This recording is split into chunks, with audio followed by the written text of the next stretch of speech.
Good morning. My name is Tim from Plugged Into Leadership, your outlet for leadership success, and you have decided to check out the Tea with Tim show here, where we are leaving average leadership behind and excelling towards excellence today. And we are checking out another one of the leadership myths. So for the longest time, I thought that the person who was the smartest in the room or who had the best ideas was the leader. And so for a long time, I tried to excel in having the best ideas in the room, thinking that this would equate to leadership. Well, I was extremely disappointed when my ideas were rarely adopted, no matter how good or bad they were. And this was very difficult for me. I couldn't understand why I would be in a room and have a really, what I thought was a really fantastic idea, and very few people would adopt it. And part of the reason was that I had a very low leadership lid. I had an inability to influence other people with my ideas. I put more stock in my ideas and how great I thought they were, and less stock in building up and growing other people. And that's one of the core pieces of leadership.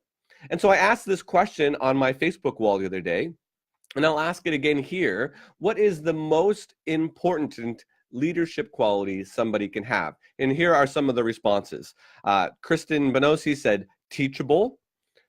Quint said self-awareness. That's good. Brandon, empathy. Jenna said honesty. Rob Mulligan put a list of leadership qualities. I won't read all of them. Justice, judgment, dependability, integrity. Those were just a few of them.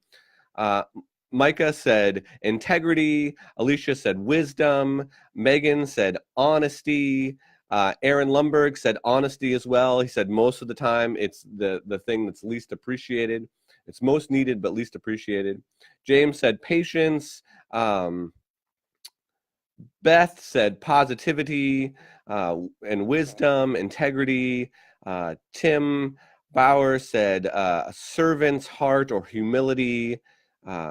Colleen said compassion. Ken said integrity, humility, leading by example. Trust was on this list, a genuine love for their work. Jason said humility again. So there was lots of different perspectives. And one of the perspectives that I definitely agree with is that this is largely subjective in a sense, that there isn't maybe one quality that every leader has to have the most of. It really would depend on his team or his tribe or the people that are following him. That's a really important distinction to make in this type of conversation. So I'm interested in hearing what you think the most important leadership quality is. One of the things that I saw in here a lot was teachable, and that's a very good quality for a leader to have, someone to be willing to learn and understand. That goes along with being able to listen, and a lot of people said listen on there. But another one that came up a lot was this idea of humility. And it goes right with this leadership myth that we're talking about today, that you can be the smartest person in the room and still be the leader. But if you have a humble heart, if you're a humble leader, many people might not even know the knowledge or the wisdom that you have. And so I want to read a definition of humility from the book Humilitas, an amazing book. If you ever get a chance to read this book, maybe I'll give it away at some point as a leadership resource here on the show. But the way that John defines humility, I think, is amazing, and I want to read it for you today. This is on page 24 of the hardback. It says, humility is the noble choice to forego your status, deploy your resources, or use your influence for the good of others before yourself. Let me read that one more time. Humility is the noble choice to forego your status, deploy your resources, or use your influence for the good of others before yourself. I've also heard another definition, and John uses this in the book as well, but it's not thinking less of yourself. It's not thinking less of yourself, but it's thinking of yourself less, thinking of others more, putting your selfish desires aside. And so I think those two kind of definitions embody this idea of humility.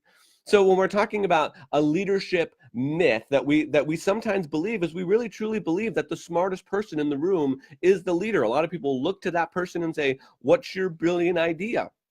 But also that doesn't mean necessarily that the smartest person in the room is the leader. Now, I know a good deal of people that are professors at colleges, that have PhDs, that are extremely intelligent, and they're very, very, very great people. I know very, very, very smart people, but that doesn't mean that they're always leaders. Now, you can be smart and you can be a leader, but with that often comes a cloaked in humility, and that idea to forego what you have, your resources of your knowledge, and able to help other people continue to grow, to deploy your resources. I love that terminology.